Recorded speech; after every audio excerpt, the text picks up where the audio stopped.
Knowing how to tell authentic is as easy as 1, 2, 3. Find it, match it, search it. Step 1. Find the style number on the tag. Step 2. Match the style number inside the jersey with the number on the tag. Step 3. Search it. A quick Google search of the style number will verify the jersey is authentic when the search results match the jersey being searched. Don't be fooled by counterfeit jerseys. Before you buy, remember to find it, match it, search it. Fan Zone, 2 locations nationwide. Center City Mall, Chaguanas and Movietown, Port of Spain. Nationwide delivery available. WESN.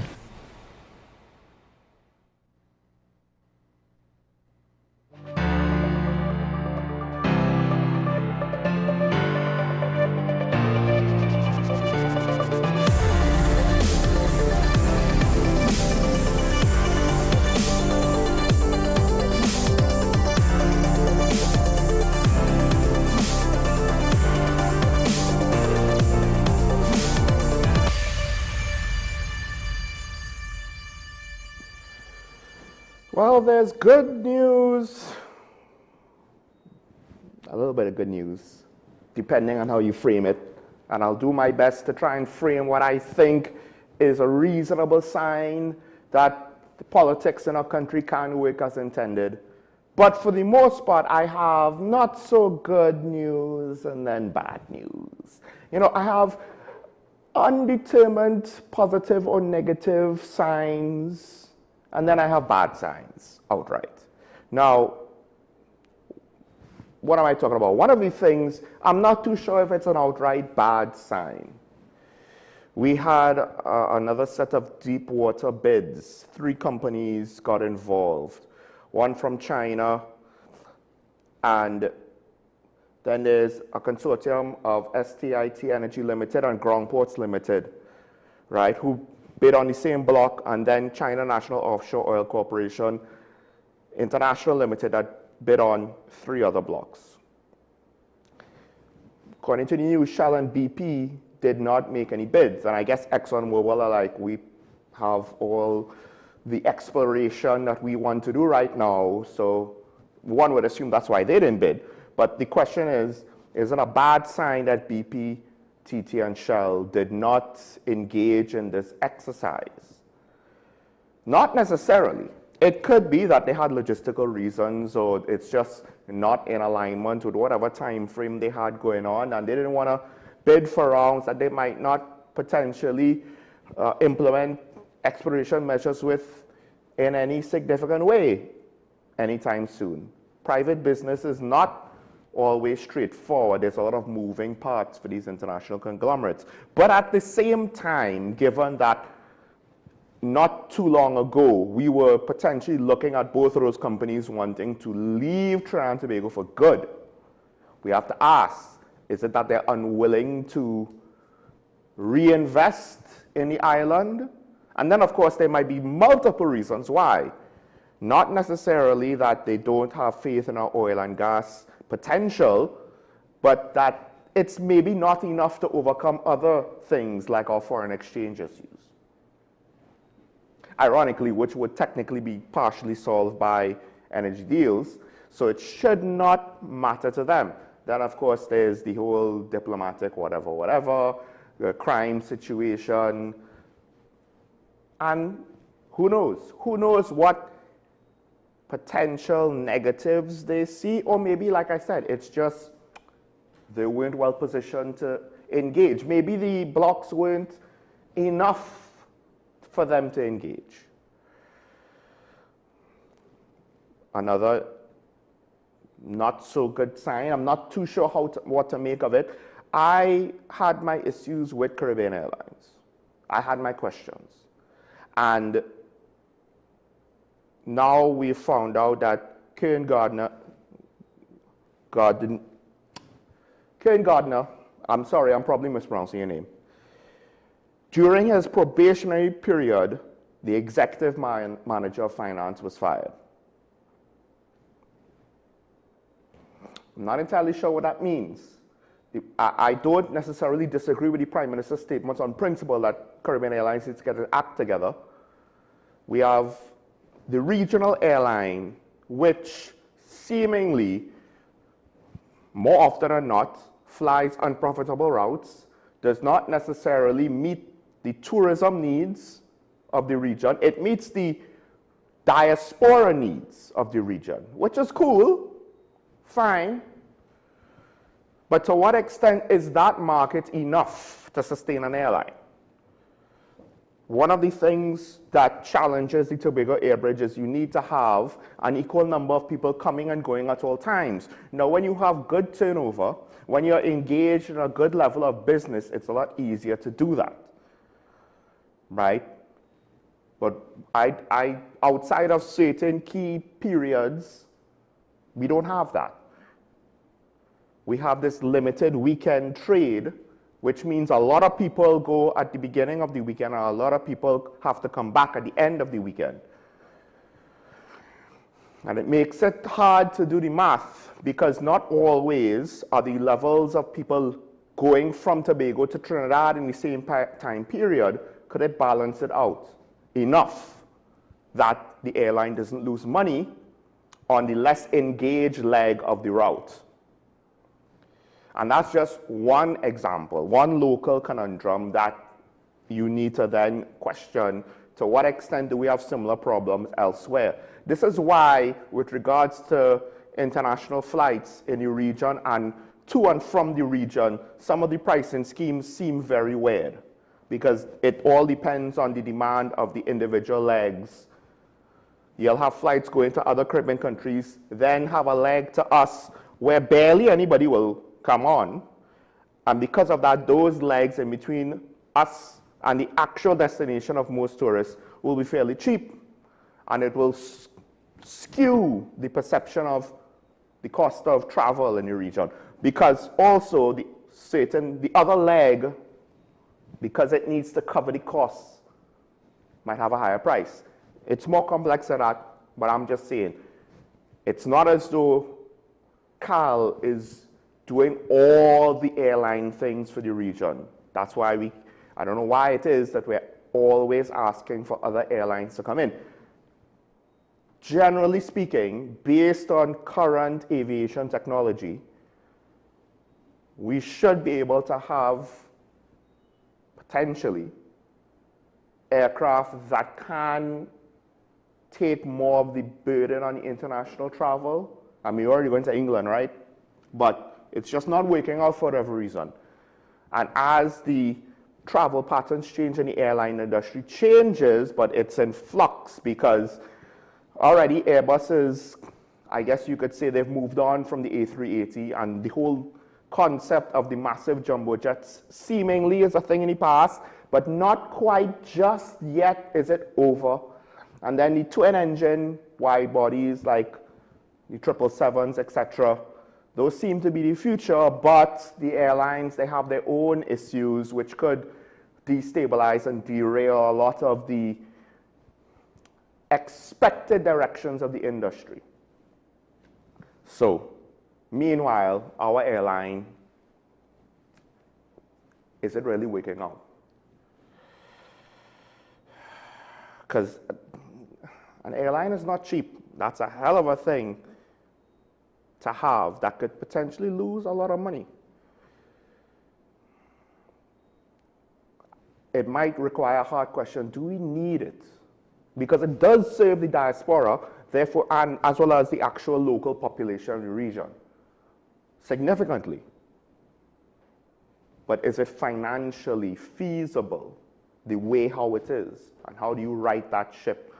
What markets do you have to target? And to what price points do you have to try to get them in? What people can afford versus what you need the price to be, that push and pull. What I do know is a bad sign is the Privy Council ruling with regards to the time limit for OSHA to initiate prosecutions. Now, this is not on the Paria case. It is on a separate case, but it impacts the Paria case because the Privy Council, I believe, basically said that prosecutions before the industrial court and magistrates must be filed within 6 months of an alleged breach coming to the authorities' attention. That last part there. Because if it's a case where they didn't know about it until a couple of months ago, it doesn't matter if the incident happened more than 6 months, it's when it comes to the authorities' attention. Now, the Paria situation, from the very beginning, it's not as though there was a cover-up for a few months and nobody knew what happened, and everybody knew. And it seems as though they're trying to file cases well beyond the 6 months limit against Paria, 2 officials, as well as LMCS and its director, father of one of the victims, which, generally speaking, when you listen to all the commentary, this is to be expected. As much as the rescue or lack thereof could be attributed to Paria, the actual situation that the divers found themselves in, health and safety issues, that is based on dealings that you could say both Paria and LMCS were parties to some extent, relatively speaking, equal parties, right? I'm not, as the service provider and as the company looking to get the service done, they had a hand in the process on what were the terms and conditions of the contract and to what extent what were the safety considerations, the things put in place, etc., etc. And of course, the accident happened. And there've been talk about the limitations of how Paria was conducting business and how these contracts were being given out and how these contractors were meeting what would have been industry standards or requirements, but seemingly we're not doing that here in TNT, so we had an accident and people lost their lives. Why is it bad? The implication is this potential OSHA prosecutions on this matter. The article says it's stuck in limbo. Potentially this means, potentially, right? I'm not a lawyer, so I'm not going to say affirmatively based on my non-legal profession. But the layman's reading basically says, so I think this is what it is, but don't take my word for it, that this case is dead in the water. That potentially LMCS and Paria will not face any repercussions for what happened. Now, in the case of LMCS, to be fair, Kazim Ali Sr., he's faced personal consequences. So it's not as though I'm thinking, oh, LMCS will not learn its lesson and they will continue doing what they're doing. To some extent, I'm not really concerned about that. What I'm concerned about is that Paria will not face consequences for this in terms of any breaches in the OSH Act. And also the fact that as a society, technically speaking, there will not be any legal consequences. Which is similar to when the murder detection rate is less than 20%. What does that mean? That means that most people get away with murder, basically, right? To oversimplify it. Well, if we have major accidents like this and there's no consequences from OSHA, then what's the point of having OSHA? And it's a bad sign because it basically suggests we do not have the ability to get certain things right in this country. You knew the accident happened, it was very public, and so it might not be OSHA's fault. We don't exactly know why it took so long. Is it that the laws as written is not realistic? Is it that they were stymied? Is it that they were underfunded or didn't have enough personnel or they didn't have the right equipment? Is it that they're just slow and it is their fault? We don't know. At this point, one could argue, just without any specific information, in terms of potential, for most of us in general public, we would probably have to say all of that is on the table. And it could be a combination of those factors and factors I haven't even considered. But the result is, where is the consequence to then show to society, if you mess up this badly, you will have to deal with these consequences as per the rules of society, in order that we de-incentivize things like this from happening again. Because shortchanging circumstances and safety requirements and procedures, etc., that happens everywhere. That happens in first world countries. The difference between first world countries and the rest of the world is not if it happens, but to the degree it happens and the response of when it happens. That's the main difference. And we don't have to be moving at such a snail's pace. We already can't, people call for the death penalty and we're already moving at such a snail's pace there that we can't get that done. Now, apparently, people die in an industrial accident. We can't see to that either because for whatever reason we move at a snail's pace.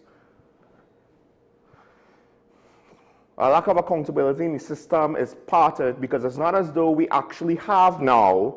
It's one thing to have an issue, but really and truly, this is an issue that has not been delved into any detail with regards to any government of the day.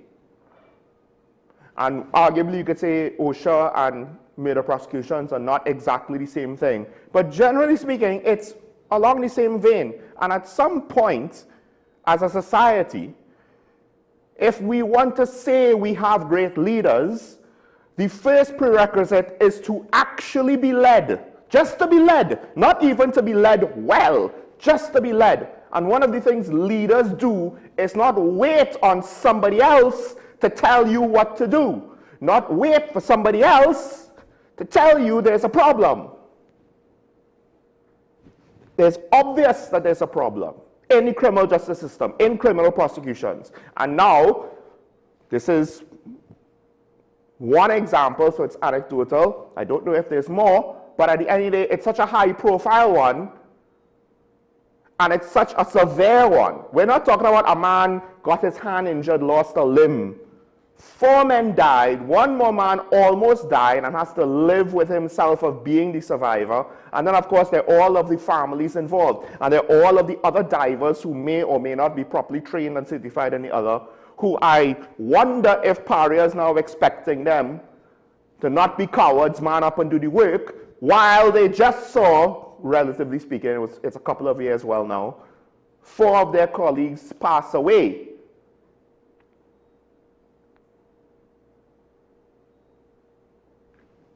Are we going to see leadership on issues like this, or are we just going to see more finger pointing and passive reaction only when it is unavoidable?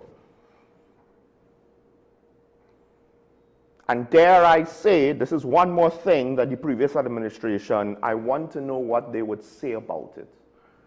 Yes, OSHA is independent to whatever degree. I haven't looked into it exactly. They are not OSHA. You were the steward at the time. This is part of your legacy, because the one thing you paid attention to was energy, and you couldn't even get this right. Meanwhile, ditto for the current administration, seemingly. The one major economic item, everything else, when you look at it, is not in the billions of dollars. It's in the tens of millions or millions of dollars. They're pinching pennies. Except in energy. Energy is where they're looking at the big money. Cool. We understand why. Yeah, you inherited the situation. It's not necessarily your fault that it happened. It might not even be the PNM's fault, but regardless, you are here now. What you going to do about it? Meanwhile, what is a really bad sign, and it's anecdotal, so it does not necessarily express the entire mentality of society, the entire psychology of our society. But it happened here. And it is one of those jumping the shark moments where if you made this into a movie, it would be a bad script. But because it's real life, it's just one of those things that it is almost so ludicrous, it would be a joke if it wasn't so tragic, if it wasn't so cruel.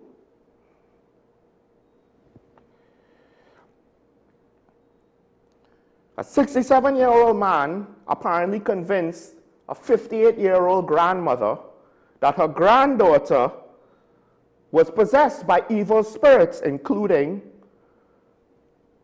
the spirit of the girl's father, deceased father, and thus recommended an exorcism for the spirit of the deceased father as well as other spirits, because there was more than one incident. And what was the methodology for the exorcism? Sexual penetration. The girl is 16 years old. This old man convinces the grandmother to let him have sex in the cemetery in order to exorcise the spirits within her. Because then after the first time, which was for the father, from what I understand, then he convinced her there were further evil spirits that he needs to continue exorcising, so exorcising. So there were other acts of what is statutory rape. I'm not sure if it's reported what the girl's mindset and agreement to this was. She did get pregnant, and subsequently she got an abortion, over-the-counter medication.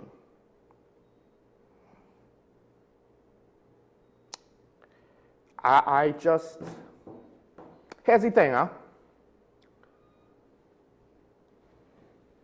You want to, generally speaking, have respect to people's beliefs. You don't want to, insult them and ridicule them and stuff like that.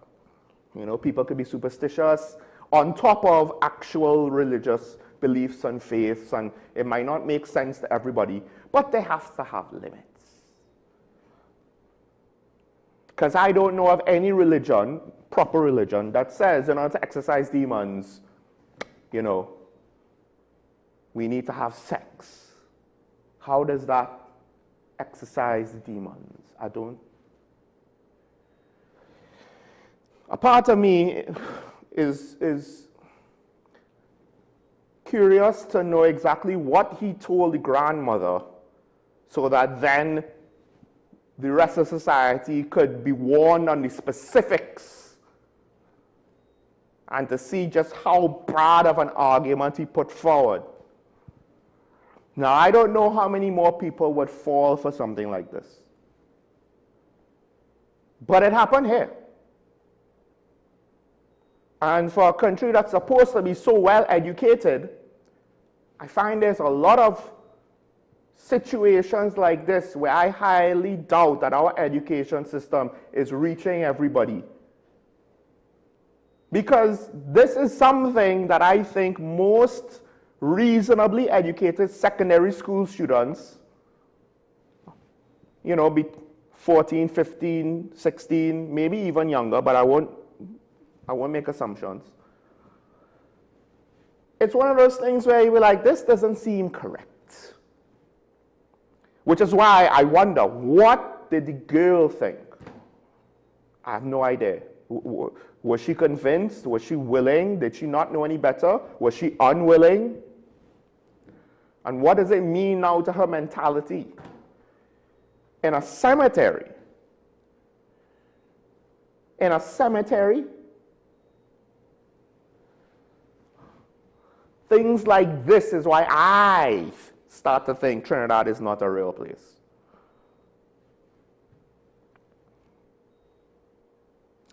Now, I'll close with this. Opposition Senator Faris Awari, he is looking at the new citizenship laws that will allow people's grandparents to be a pathway to citizenship. He thinks it could be exploited. And he points to, because, he uses reasonable language, at least initially, right? This is what's reported. He described the bill as a noble attempt to correct the mischief of exclusion, but cautioned the remedy may inadvertently give rise to new risks. And what he's pointing to is, I believe this is the children of those nationals that went to Syria. International terrorism. Awari said foreign courts approached him for clarity on how TNT would treat the children of foreign terrorist fighters, particularly whether they could claim TNT citizenship through lineage. He warns this opens the door to legal and diplomatic complications involving stateless individuals, international law doctrines, etc., etc. First of all, these aren't the grandchildren. These are the children. Now, ironically, if he's talking about because we leave these stateless individuals, I don't know how they are considered stateless, the current generation of kids who are growing up that were fathered by our nationals that went over there to fight, mainly the men. I don't think we have reports of the women actually going there to fight. But to say that they're stateless, they have parental lineage, not so? I could be wrong. If they stay in that horrible situation that they're in and then have grandchildren, it's very easy to see how those grandchildren could be radicalized. The problem is, this is an issue that becomes more of an issue the longer it festers. When the children who were not born here, but you could include the children who were born here who were taken, when they were young, chances of them being radicalized low. They've grown up or they're growing up. Chances of them being radicalized increases. It's one of those things where the argument that they had initially gets stronger over time, but one could argue, was it ethical to apply it at the very beginning? So I do find it interesting that he is basically saying this might cause a problem with a situation that technically was already a problem that we didn't deal with. Because it's not as though they had a policy that said no, and they had the capacity to articulate that no. Yes, I know that's what some people wanted, but that's not what they did. They kind of baited the hook and kept stringing certain stakeholders along. It seemed as though they didn't really want to commit. They wanted to hem and haw. They wanted to have their cake and eat it too. They wanted to try and appease everybody, and by doing so, they appeased no one, really. Because I would argue at least some parts of the American government are probably saying, well, if you leave them there, you will turn them into terrorists. That is a given. Because if you abandon children to be stateless, what do you expect is going to happen? If you did abandon them, you might have been able to rescue the entire lot. But, you know, let's not think about things in a timely manner. Let's have the death penalty and never be able to use it. Let's have OSHA never be able to use it. Let's talk about bringing them home, because we don't have the guts to either bring them home or say we don't want to bring them home. It's very interesting because to some extent, Mr. Awari seems to be perpetually pot-calling kettle black, because he said over COVID laws, don't be a smart man. And yet, more often than not, he walks around and when he opens his mouth, it's a lot of smart man talk. Let's take a break. When we come back, we'll go into the daily review. Stay tuned. This is Talk Mon on WESN. Sean Michael Small. Daily review after this.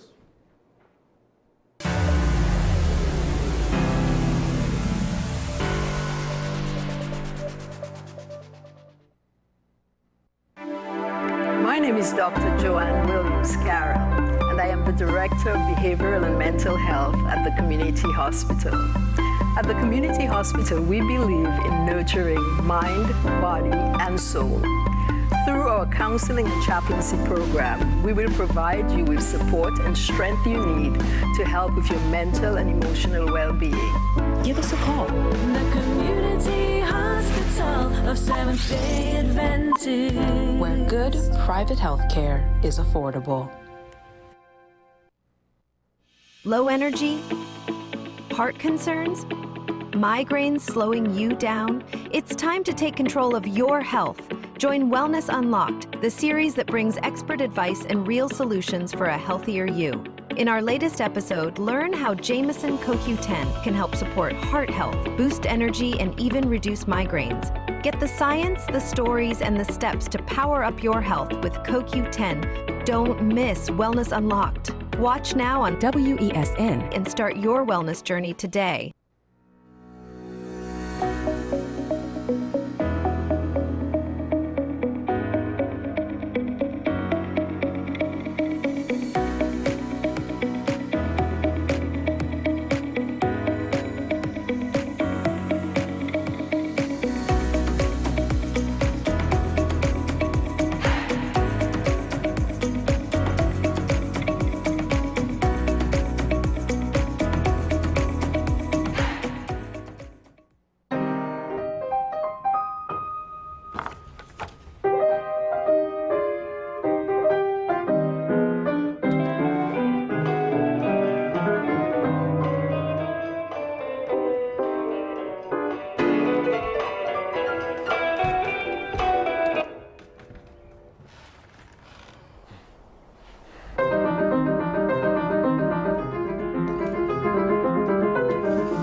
All right, so yes, it's the review, but we're going to go back to a story from yesterday morning that broke, which is very, well, it's one of those in the category, I'm not entirely sure if it's good or bad. Well, we broke the story, sorry. I'm forgetting my days. But the commentary now coming after the fact with regards to the change-ups with regards to the Deputy Commissioner's portfolios, and more importantly, more reactions with regards to the suspension of ACP Meister have come out. Now, first of all, the Police Service Commission, although technically this was already publicly known, but clarified that it is up to the Commissioner to assign and reassign. He has that authority over the police service. This is one of the reasons why when the initial situation with the meritless fiasco at President's House with Pauline Weeks and Blissy Prasad and Dr. Keith Rowley, then Prime Minister of Trinidad and Tobago, when that happened, Karen Shishera was very adamant on the severity or the potential severity of a situation where politicians seemingly are not following proper procedure, which could imply manipulation of the selection of the Commissioner of Police.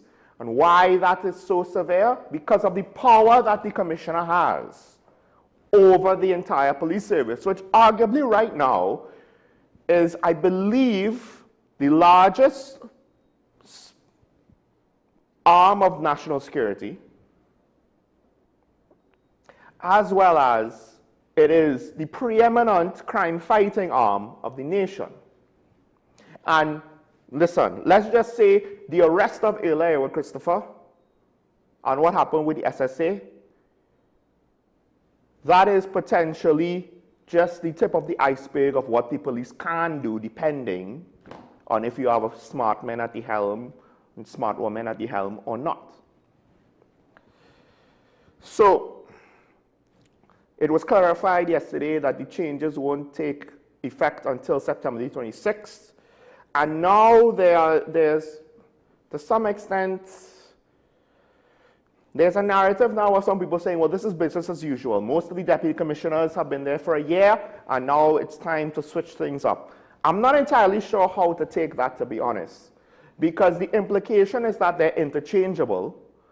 And to some extent, why are they interchangeable? Based on the potential that one of them might have to act as commissioner, and he needs to have the capacity to oversee all facets of the police service. I don't know if that's necessarily how it should be. Because potentially you're taking people with different backgrounds, so they have potentially different, I could be wrong, but I do believe to some extent they potentially have different enough specialties in the service throughout their career where they spend most of the time in their career. Now you're trying to institute some sort of joint training to make them all-rounded. I don't know if it's appropriate. Especially when we're in a state of emergency to say, well, this is how it's always done. Well, things like that, usually you could do it because in a more normal time with a more normal crime rate, you don't have to worry about any drop-offs in the transitional period. To some extent, it was kind of seen as though, well, Junior Benjamin Operation, Suzette Martin, Intelligence and Investigation, she was, to some extent, Special Branch and all of that before. No, Special Branch? I can't remember if it was Special Branch or one of the other specialty services. And then, of course, Natasha George being administration. I don't know if that's stereotyping her or pigeonholing her, but now we're going to rotate them. They've been at the job for a year. So at the very least, it implies they have a year's worth of experience, each of them in that post. And now we're going to rotate them. Now they have to get reacclimatized to a new job with new personnel, new responsibilities, while we're going through a state of emergency. While we're going through a state of emergency where, let's not forget, there are threats against the lives of members of the judiciary, legal profession, our elected officials, and as well as other members of national security, including potentially themselves. Now we're going to shake things up now. Not because, allegedly, not because of any questions with regards to the competency of the individuals involved. Of course, in which case, if you had that, arguably shuffle them around wouldn't actually solve the problem. You just move the problem around. I'm not saying that any one of them is the problem. I'm just speaking theoretically.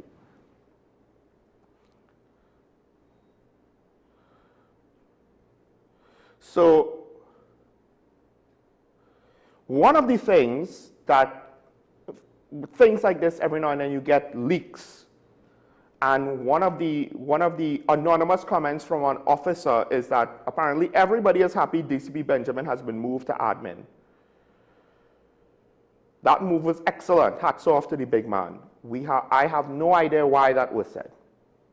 I don't know if it's because people didn't like him in operations, or if people think he was needed in administration. I have no idea, personally.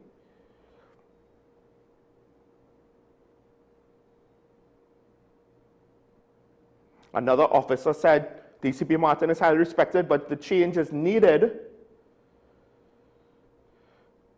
We not cut up with anyone being sent on leave, as a lot of nonsense was going on, and thankfully those at the top are listening, and it can be rectified now. The TPS is not vexed.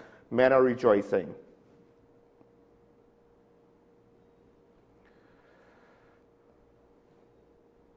So, now the Commissioner of Police himself, he issued 2 voice notes to the media. The assignments of DCPs Junior Benjamin, Natasha George, and Suzette Martin was planned to coincide with 2 key milestones. Each officer's 1 year in their respective role and his first 100 days. It reflects a structured approach to executive development. The Commissioner then also addressed ACP Meister's vacation leave, saying, while the leave for junior officers have been restricted due to the state of emergency, senior officers have been allowed to go on vacation. Now, it comes back, and he says it does not impact operations. Made that statement. Meister is sent on leave. How are we supposed to take that?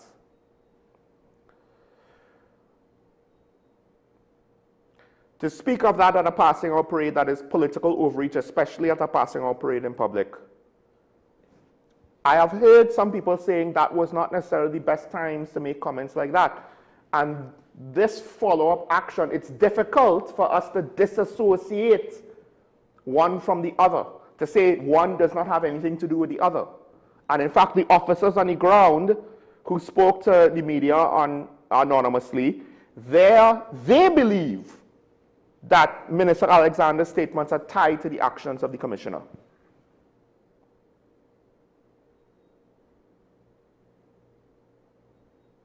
Apparently, ACP Meister, his name was submitted by the Police Service Commission for Deputy Commissioner. According to Darius Figueira, the politicians did not agree with that. And now, which is true, his name was rumored to be in the running for a DCP's position. And while the commissioner was confirmed, ACP Meister, it seemed as though they were like, nah, pass. And there wasn't much talk about it. It kind of just went by, right? And now we sent on leaves. Now, here's the thing though. I don't know to what extent this commissioner is going to potentially play to the political, any sort of political directive, right? And then of course, to some extent, is Roger Alexander saying the police service should do certain things based on what cabinet wants with regards to political loyalty and reliability? Or is he involving himself, whether rightfully or wrongfully, with regards to, well, he's a former police officer and he has opinions on what's going on. And he might share the opinions with the commissioner, but is it outright political directives that are overreaching? This is the thing. Ironically, the message, the very public message, to some extent, yes, it might be overreach, but it might not technically break the rules. And this is just one of those tools that politicians technically do have when they want to get their message across. It's not as though we have information that he outright told the commissioner, do this, do this, do this. No, he made his opinions known based on information that he has, and it might influence things, but this is where it gets subjective. Is it influencing it in the wrong way? I don't think so. I have yet to see anything to cause me to change my stance. I agreed with Minister Alexander's message. It was a bold course of action. It was, to some extent, he committed to something. He stood for something. He could be criticized for that. When you stand for something, you open yourself up to criticism. That's fine. I have no issue with people that want to criticize him.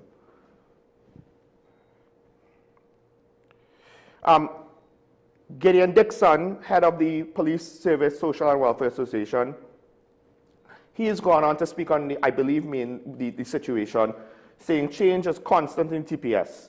The move should be given a fair chance. Senior officers like Meister, and even he had accumulated significant leave, and proper management required it to be taken.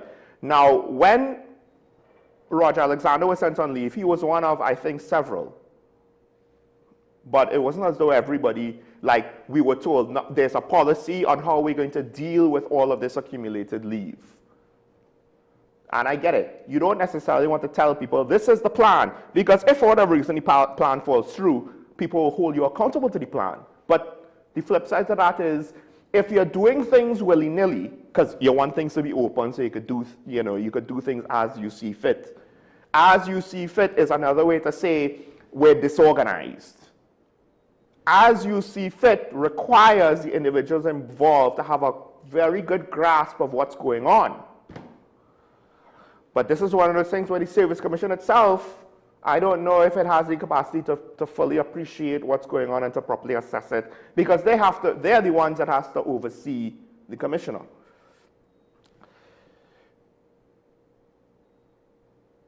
So back to ACP Meister, because they are anonymous police officers spoke on his situation.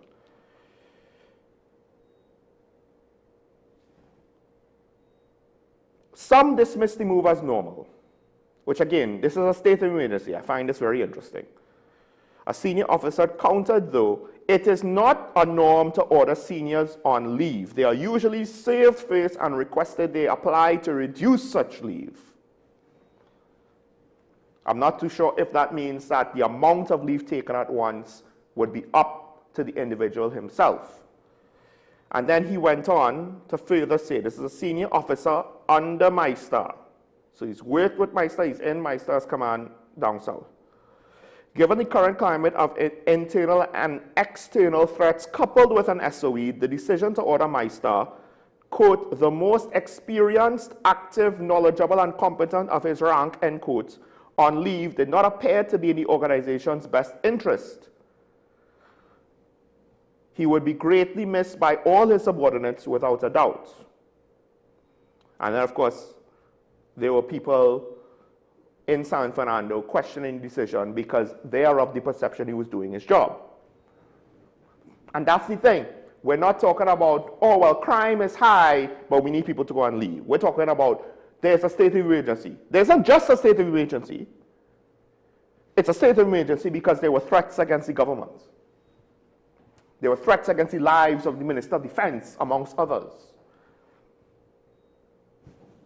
What? I guess none of them are going to ever be in San Fernando for the next, however, 18 months or 16 months. So this is the problem with this situation, particularly with ACP Meister, is this is yet another example without proper clarification as to what is the actual system that you're undertaking. Because how many other ACPs have been sent on leave? How many other senior officers have been sent on leave? Why now, during a state of emergency? If there ever was, you've already allowed him to accumulate way too much leave. So it's not as though he reached the breaking point. As I've mentioned with many times before, with the Commissioner of Prisons, with Meister earlier in the week, it's not as though he's now reached the limit and you said, nope, nope, nope, can't go any further, have to go on leave. Do not pass go, do not collect any more leave, go on leave.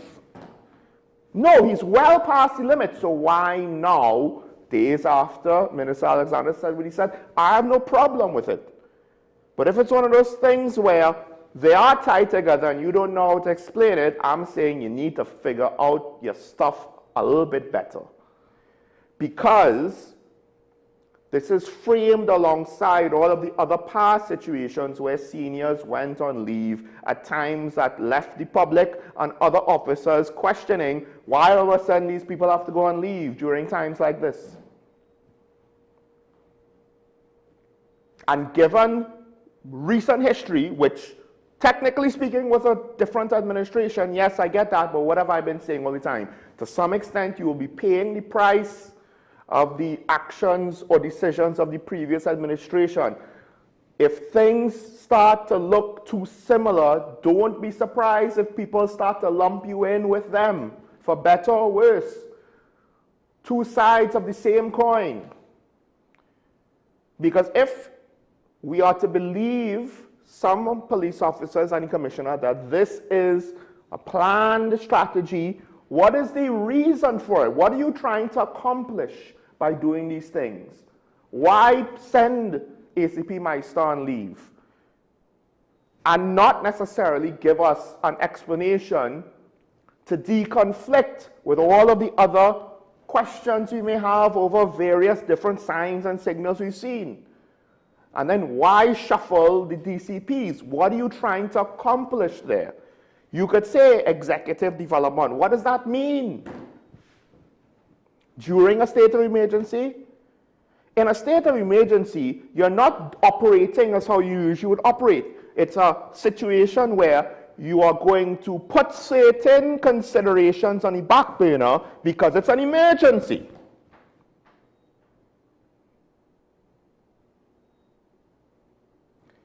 You're going to go all out to treat with the emergency, with the critical situation, with the life and death situation, where time is of the essence.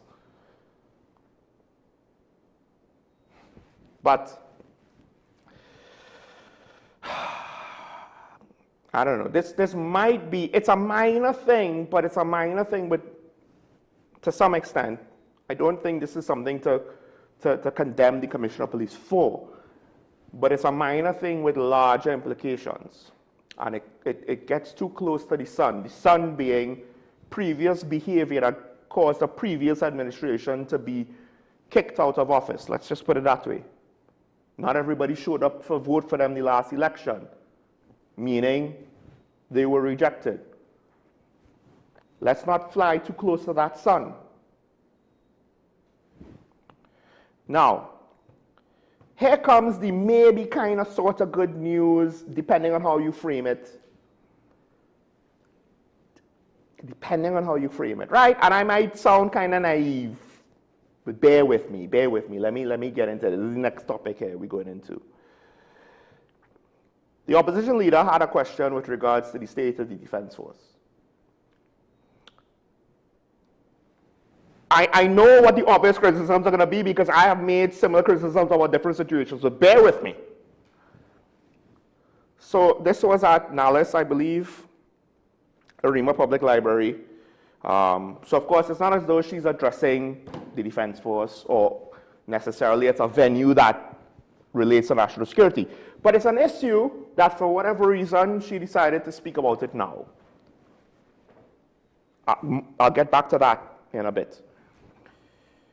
And she's warning, the basic headlines came out, to her understanding, our servicemen and women are not being fed. There are issues with regards to rations, with regards to the food supply for our members of the Defense Force. Particularly, what I've seen published is centered around the regiment and the Coast Guard. With regards to the Air Guard, we haven't really heard as much things about that, which is interesting because, you know, again, at this point, what is the Air Guard? What do they do? What assets do they have? Besides, I guess they fly the planes and not the Coast Guard anymore. The Chief of the Defense Forces, Air Vice Marshal, so he comes from that branch, but outside of the head of the Defense Force, I really don't know anything else that comes from that branch. To what extent are the helicopters able to fly, and what functions are they used for currently? Because we don't have the money to use them to ferry the Prime Minister between Tobago and Trinidad as regularly as before. In some military bases, the opposition leader said there's no rice, no meat, only spaghetti. Right? Although there are reports that in some cases it's rice and peas the soldiers are eating. That no meat part is somewhat consistent. And then she went on to say, well, first of all, she asked the Minister of Defense to respond and she goes on to say, and this is what I like to see. If my information is wrong, I would like you to make a clear statement. So she's saying, I have noticed something. It's bad, it's potentially bad. If I'm wrong, clarify for me. It's not a whole set of bluster. I mean, I didn't see given Penelope Beckles' personality and the history of the person, I don't expect that she had fire and brimstone in her presentation. It would have been measured, and to some extent, I think it would have been framed responsibly based on what's reported here, right? And what I heard last night in the news. Now, she went on to warn about the regional impact of what's going on with the U.S. and Venezuela, right? And this is potentially part of the reason why we need to be concerned that our defense force is being mistreated and arguably not at the ready to defend us, because if we're not feeding them,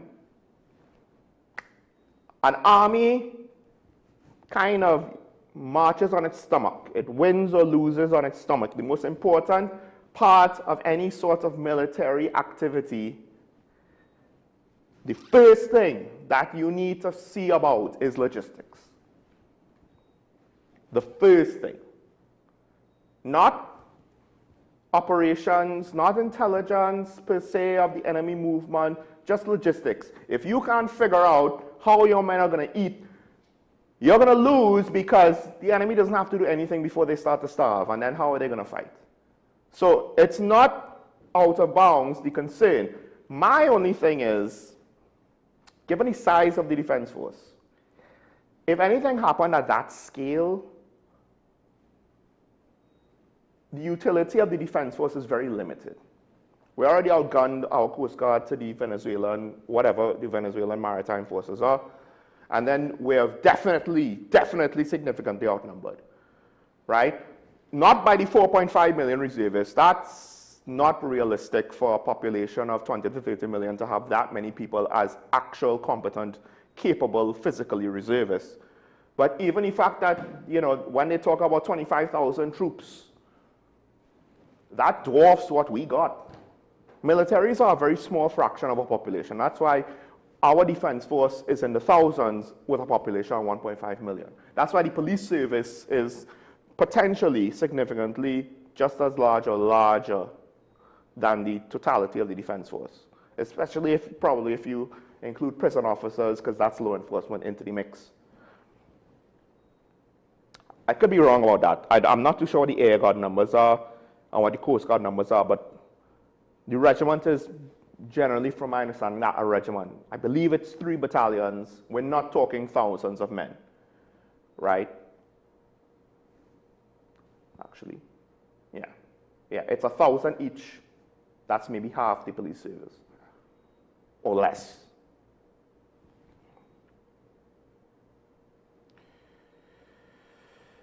So, this is why I say this is somewhat of a positive now. Because the opposition leader comes in, she has concerns. I think it was done reasonably, in a vacuum, out of context, right? If you just take it for what it is. Wait. Now the Minister of Defense, he responded, and he did not make it a political debate. He basically said, he confirmed, yes, this is a problem. Which is, in my mind, well, first of all, the fact that he is saying soldiers are being starved of food and other resources. That's what the report says, right? So he's saying that. I guess it's safe to say that it's correct, that it's true. There's also further reports by the media into the matter, speaking to soldiers that corroborate all of this. So he is not trying to now, just because you said it, I have to go against it. That's nonsense politics. He's not playing that on this issue. I am very grateful for that. And this is where I say, the system is working. The opposition says, oh, we have a problem. Please clarify. And the government is saying, yes, you're right, there's a problem. That is the system working. Notice, there is no you're wrong finger pointing going on yet. So the unfortunate thing, and this is somewhat believable because I believe this goes on again, this is one of those things that goes on all over the world, depending on to what extent you have your finger on the pulse of your government services, and in this case your military services, specifically military procurement, because if you think normal procurement could have corruption, woo!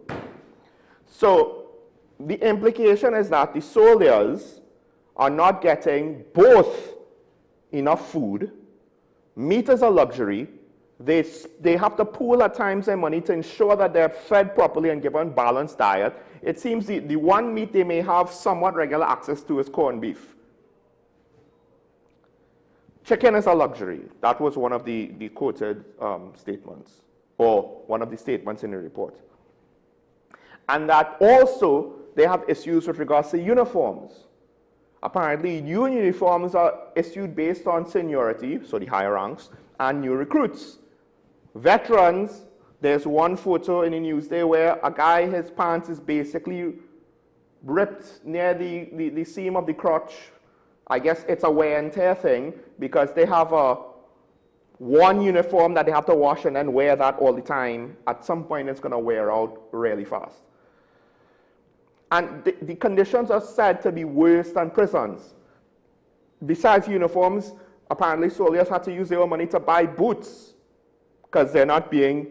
Yes, if you do something where you damage your boots and too often, too quickly, I'm sure at some point the regiment's going to say, hey, we already gave you like 6 pairs. You need to buy the 7 yourself. But the implication here is that, no. When my boots have reached the natural conclusion of their life, if I want another pair of boots, I need to buy for myself. If I want, similar to the police, if I want body armor, because we want our, first of all, technically militaries, yes, they wear body armor, that's point number 1. And of course, we want them out to help the police service. So it's not as though they don't have potentially a mission right now before this whole US-Venezuela thing where they might have to deal with people shooting at them. Because again, we wanted them to help the police with regards to the crime situation, right? But they, like the police, have issues with their bulletproof vests being expired and having to be replaced. but it's having to be replaced. It's not being replaced. What they said was that apparently the senior officers, they're living high, like lords is the quote, at headquarters, where they enjoy the finest victuals, whilst ordinary soldiers, particularly those in installations further away from Port of Spain, are required to pool their resources to provide their own meals whilst on duty, as rations never reaches to places like Cedrus.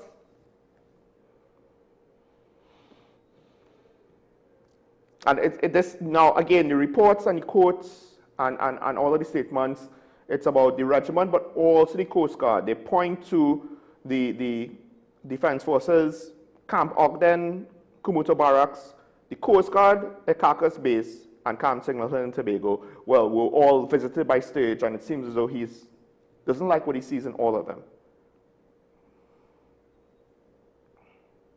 So, no one wants rice and peas for 7 days. I'm not gonna lie, I enjoy rice and peas.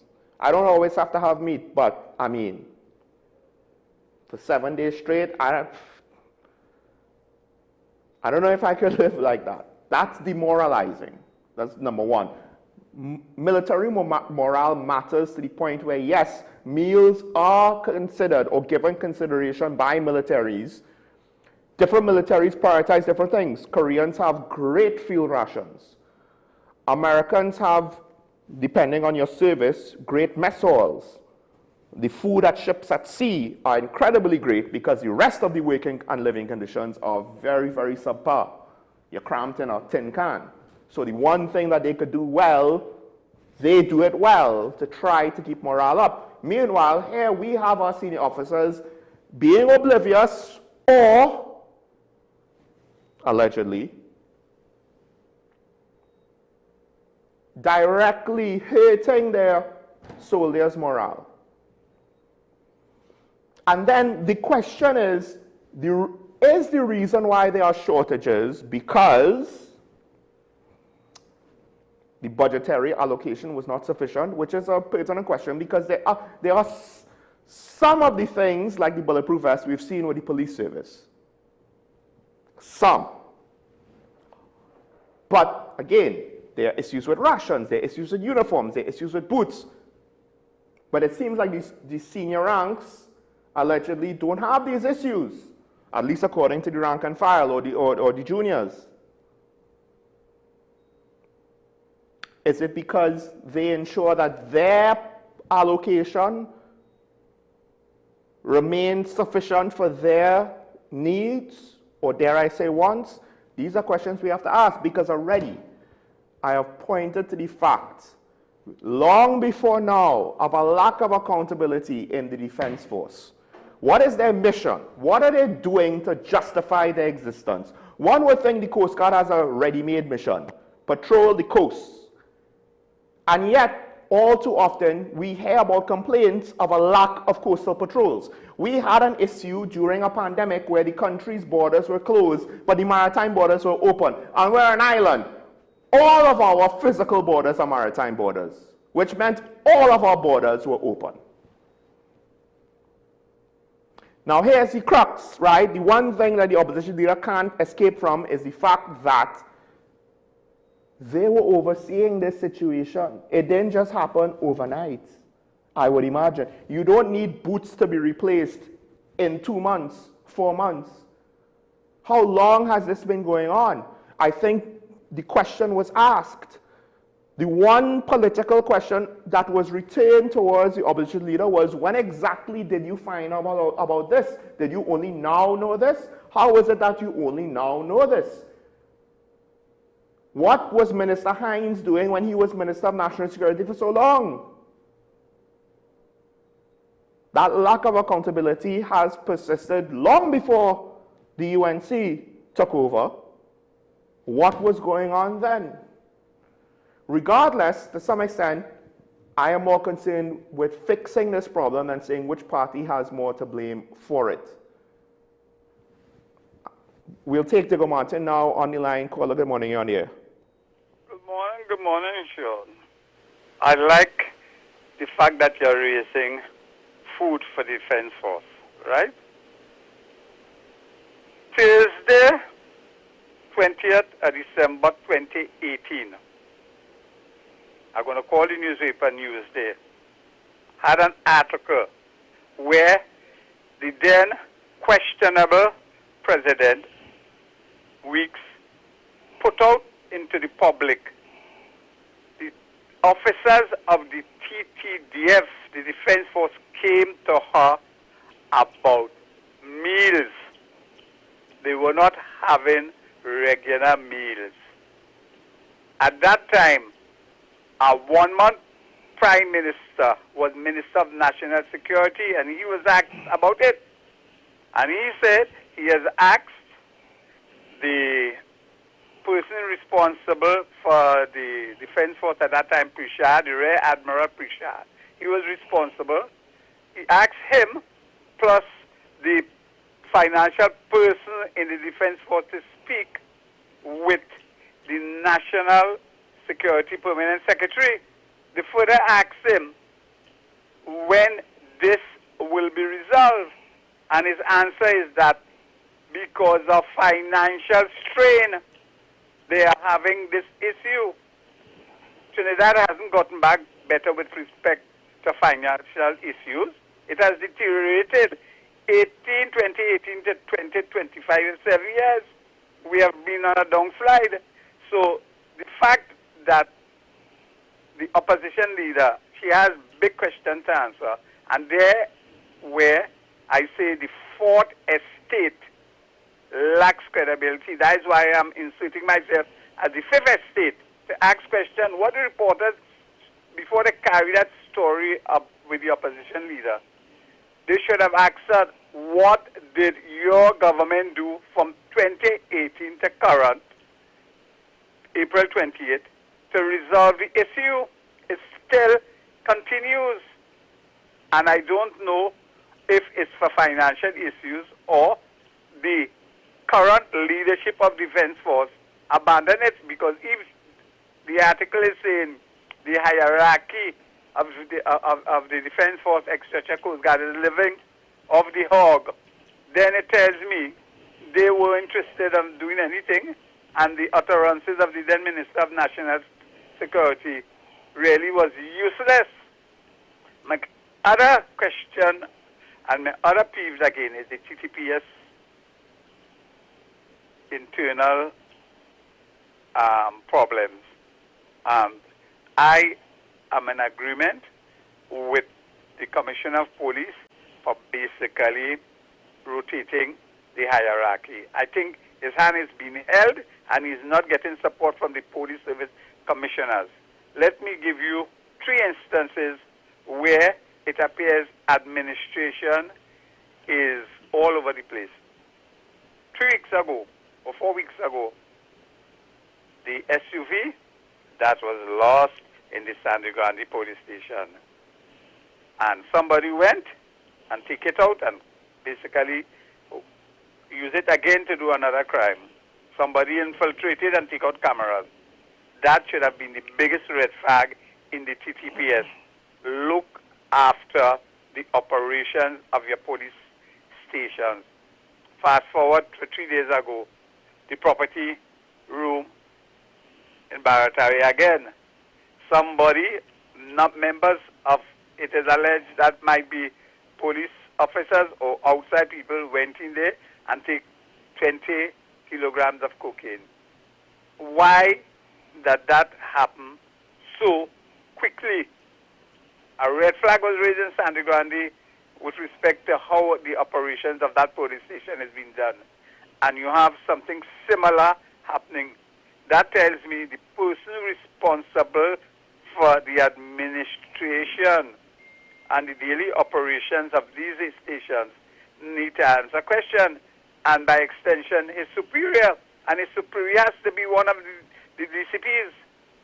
Because his hands are tied, he has to hopefully turn around or mix up the same pack of cards he has to hopefully get a good outcome. But I don't see him getting a good outcome with these people who have been elevated to the leadership of the police service came out of the day of policing. And let me go back to 3 years ago. That same station, the Galil went missing. I think they say it was an operation, a small police booth somewhere. And they haven't come back to us and tell us where that, if they recover that Galil. And that is the same thing the red flag has been saying, showing us that the management of the various institutions are sleeping on themselves. That is what KCR say. Police officers sleeping on themselves. And my last issue, the one down in Presaldi, where the police was locked in. I think the police is focusing on the students.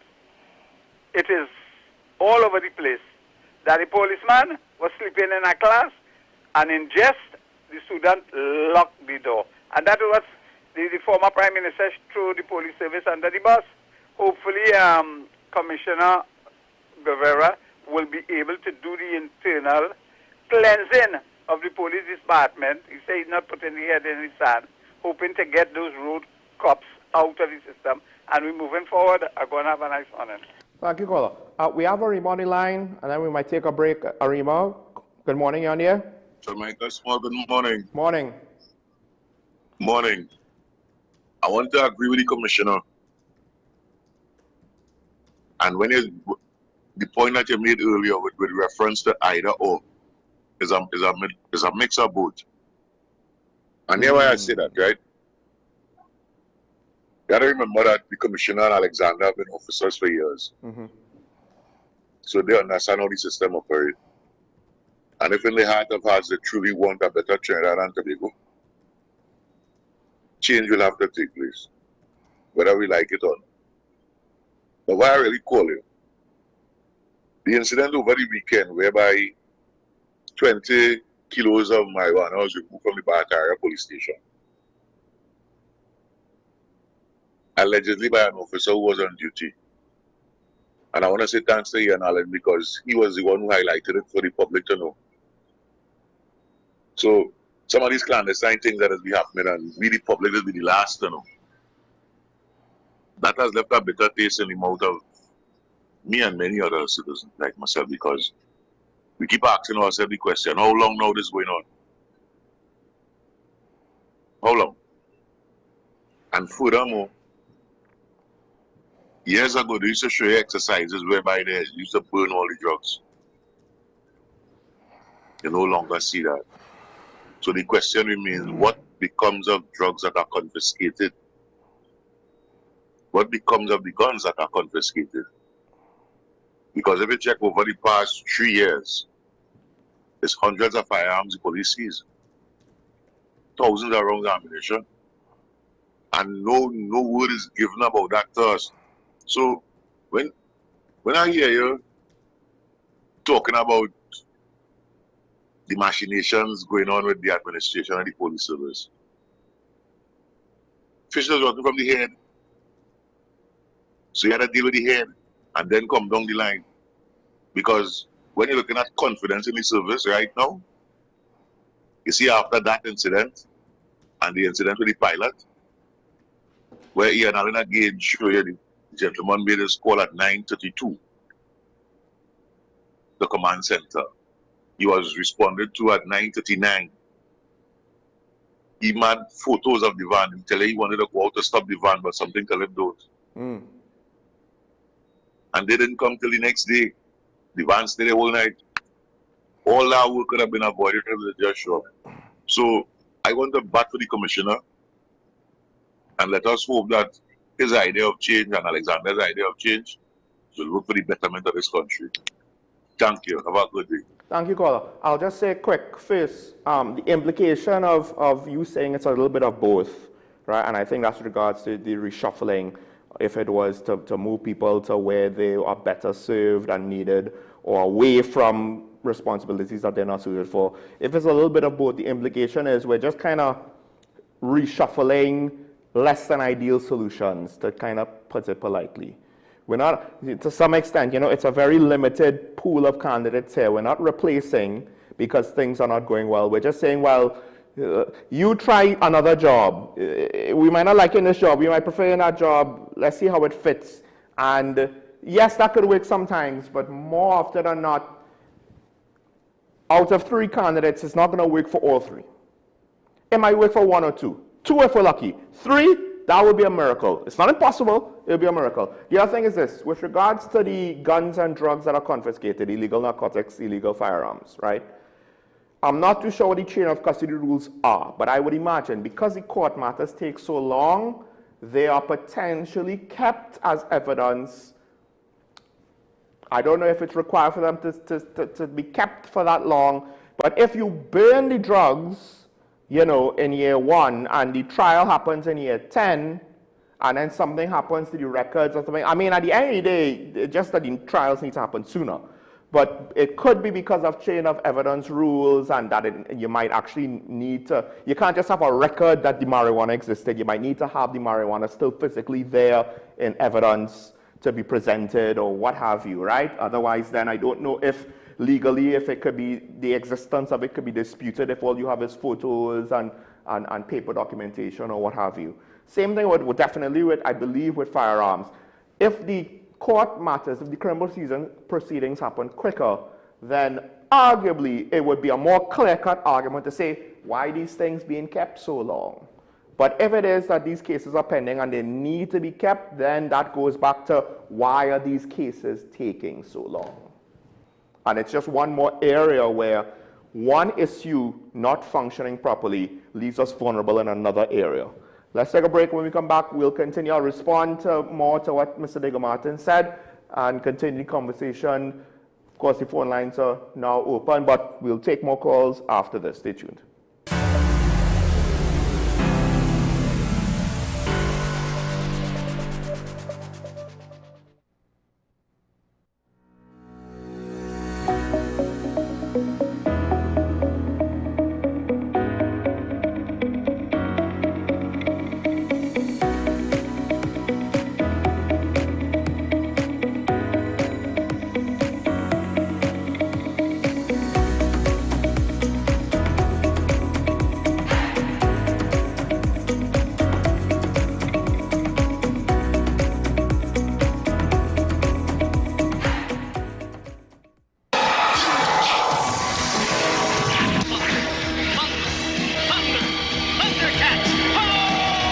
Remember waking up early just to catch your favorite cartoons?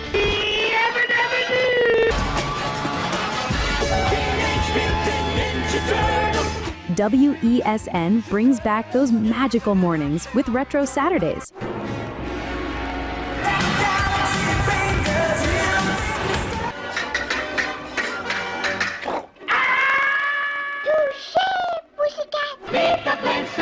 Thus, the Powerpuff Girls were born! Where the young at heart relive the fun. Join us every Saturday from 8 a.m. to 12 noon, only on WESN, the content capital. Do you need treatment for obesity or any related abdominal procedures? The community hospital now offers minimally invasive laparoscopic surgery done by an American-trained, board-certified surgeon with over 20 years' experience. Give us a call at 235-5479 for more information. The Community Hospital of Seventh-day Adventist, where good private health care is affordable. Low energy? Heart concerns?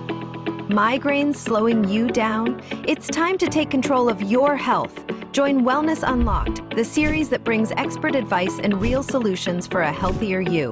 In our latest episode, learn how Jameson CoQ10 can help support heart health, boost energy, and even reduce migraines. Get the science, the stories, and the steps to power up your health with CoQ10. Don't miss Wellness Unlocked. Watch now on WESN and start your wellness journey today. If these walls could talk, they'd cry uncle. They didn't plan to become offices or yoga studios. But they've stood by us, even when we got a little stir-crazy. For that, they deserve some thanks. They deserve Benjamin Moore.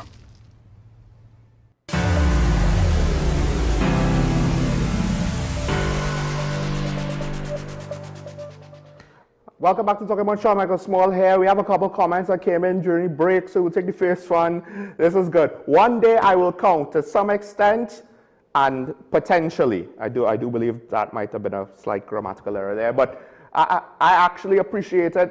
Second comment, looking from Penal, South Trinidad. Thank you for watching. So, going back to the first comment though, I do want to speak about this just a little bit. Let's kind of peel behind the curtain a little bit.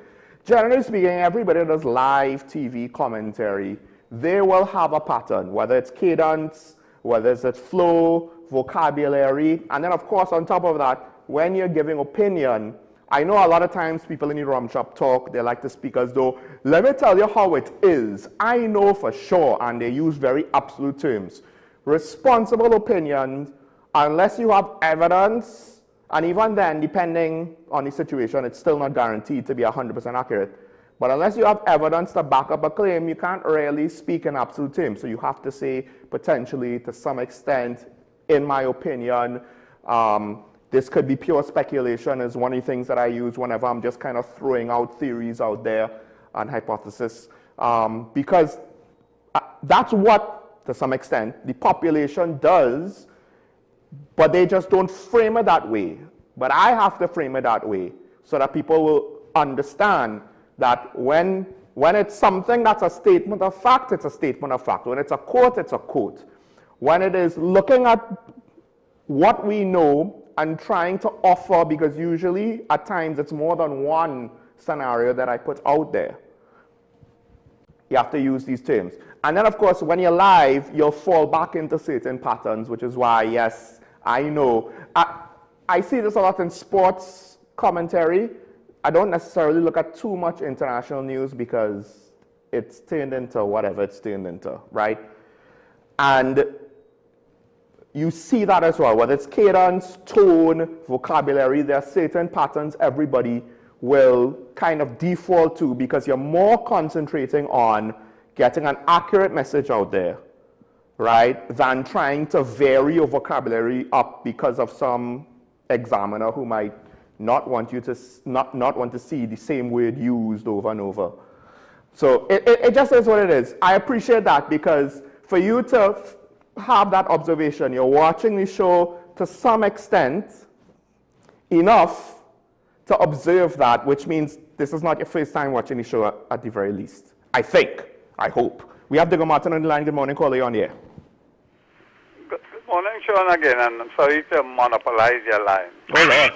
I want to reflect on the current quagmire that is happening in the police service, particularly with the leadership. And I want to throw out the question. Okay.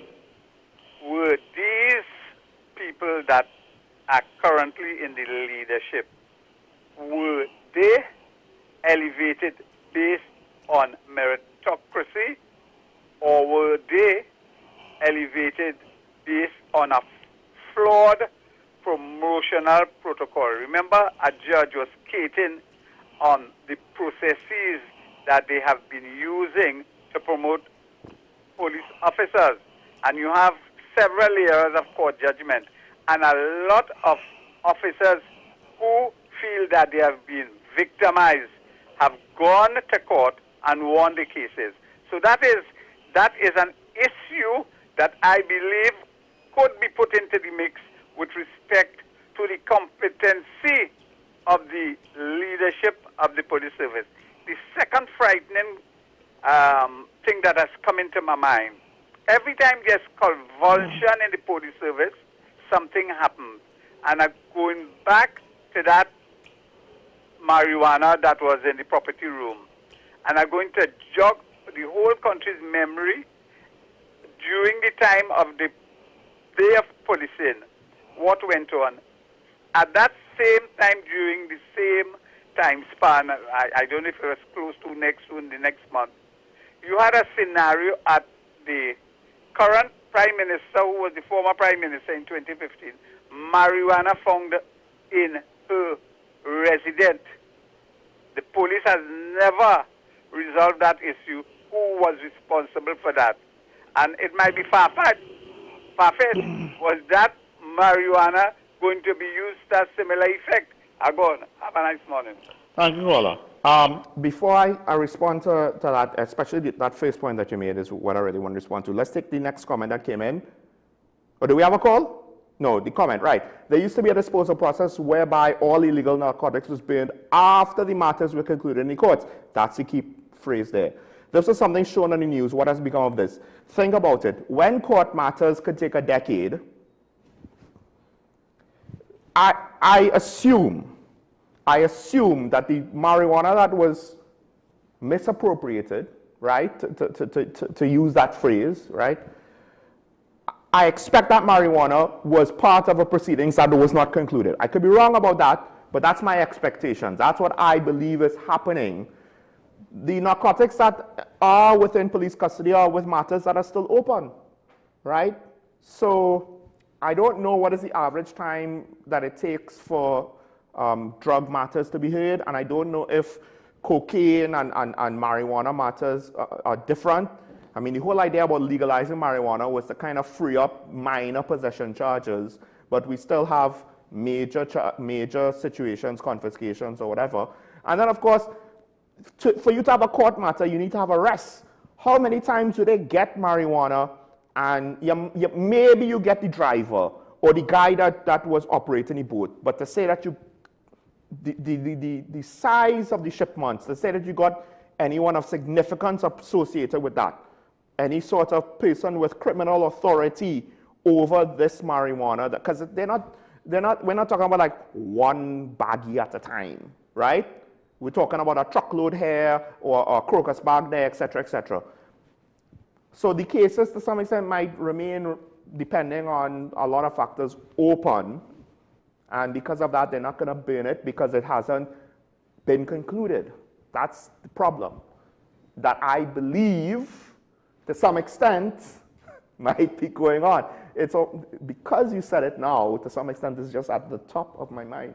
We have San Fernando on the line. There's more to talk about with Digger Martin's earlier commentary, but San Fernando first. Good morning, caller, on here. Morning, Sean. Morning. You know, I listened to Mr. Digger Martin ad nauseum, always speaking about this day of policing that happened in 2015 and all the implications coming for after that. And he is so correct about that. To what extent he always harps on? To what extent have those people who was involved, who were involved in the orchestration of that? Where are they in the police service now? And to what extent are they contributors to what seems to be a mess, which is called the police service right now? And that is a truly relevant question. Now let me say this: one of the persons that was involved in that day of policing is now the Minister of Homeland Security. Okay, he is there now. The issue with Mr. Meister and going on leave, 16 months he has inside. When the incident took place with Mr. Alexander, when he was senior superintendent, and he was sent on leave. He was sent on leave for, if I'm not mistaken, I think it's over 2 years, 700 and something days. No, Mr. Alexander had almost 3 years of leave. Right. And they sent him on. Because when he was supposed to come back, he may have been going on pre-retirement leave or something like that. Yes, come back to, I think it might have been to come back for, he was sent on leave kind of along the time when they took him from his TV show. From his TV show, that's right. Now, and that is an issue within all of the government services, where the management of the service, if it's a ministry, you talk from the PS and the hierarchy comes down. In the police service, you talk about the commissioner and the hierarchy. That these things are left to get out of control. You can't tell me a police officer have a year's vacation and he's still operating at maximum. There's a reason as a scientific reason for vacation time. Why it is given annually. Yes. And they seem not to understand that. Mm-hmm. Now, with respect to the issues with the property rooms, and things go missing from the property rooms. We had an incident years ago where they said Rat ate the cocaine, and they couldn't find it in the evidence room, and the case came to court. Now, the issue is one of the surrounding issues with that, and the guns and the disposal of the firearms, is that they have a lot of these things around because we have an inefficient judicial system. Yep. So the longer the cases take to come to court, those things are just there. And because we do not have a national property registry in the police service, where all the evidence goes, we have, if you have a division, or they have one in each division, we don't have anything like that. So it's left to be put into stations. Remember, there was an incident in the St. Joseph station when they said they put it in the ceiling. They put evidence in the ceiling of the roof in the station, and this speaks to the mountain that stands in front of Mr. Guevara. It speaks to that. Yes. It is a difficult situation he is put in, because you see where he has come from, to where they put him. Mm-hmm. He was sent to the front of the class. Now, going back again to Mr. Diego Martin's statement, how you realize it's just basically just shuffling food to the poison tree? Yes, thank you. That's a good way to put it. I was trying to figure out how to put it. Thank you. That's all it is. Thank you. And I'm saying I want to find out how can Mr. Guevara bring people up in the police service to say, you see this hierarchy here, I don't want to work with them. I don't want them at all. And bring some people in from lower ranks that may be capable of doing the job, and that is where the police service that's where the Police Service Commission has to become effective. Sit down and think out of the box. How can we do something different instead? Because it's madness, because we do the same thing over and over and over with the same results. So we have to do something different.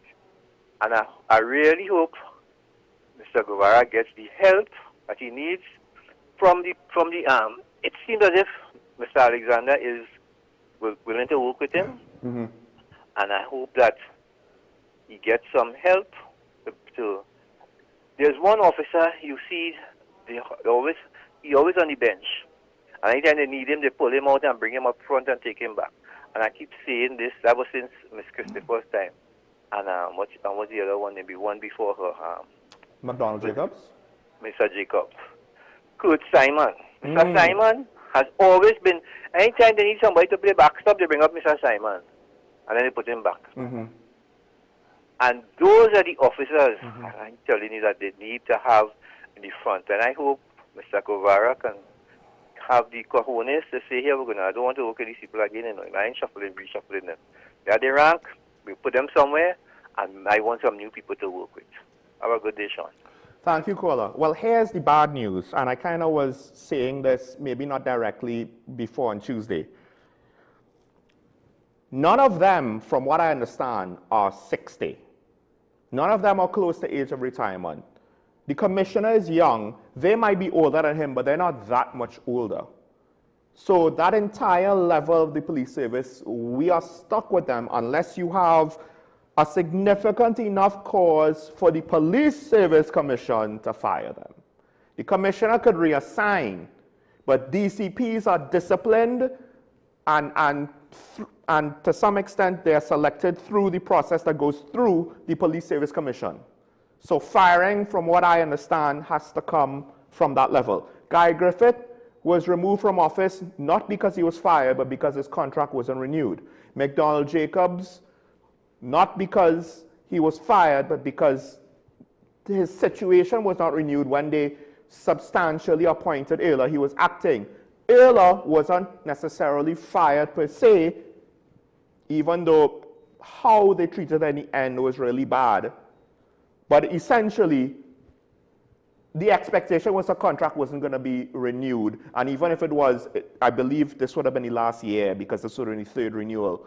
I'm not too sure if it counts renewals, if it counts years, right? So, and yet then it was the arrest and the suspension and then how they handled it is how they handled it, right? But to say that she was like, oh, we have caused the fire, fired. None of them were fired. Stephen Williams, eventually they just allowed that situation to not be renewed. We're not necessarily concerned about the commissioner, but the questions with regards to any of the DCPs who the public might have questions over, we don't have the capacity to move on from them unless there's a significant enough reason. So the commissioner stuck with them. As much as I agree with you, it's reshuffling fruits of the poison tree. Oh gosh, you said it so much better than me. I don't think he has an alternative choice on the matter, except maybe to figure out a way to sideline them. And that's a whole other kettle of fish. I won't speculate any further because we have Maraval waiting on the line, I believe. Maraval, good morning. Hi, good morning, young man. How are you? I'm fine, I'm fine.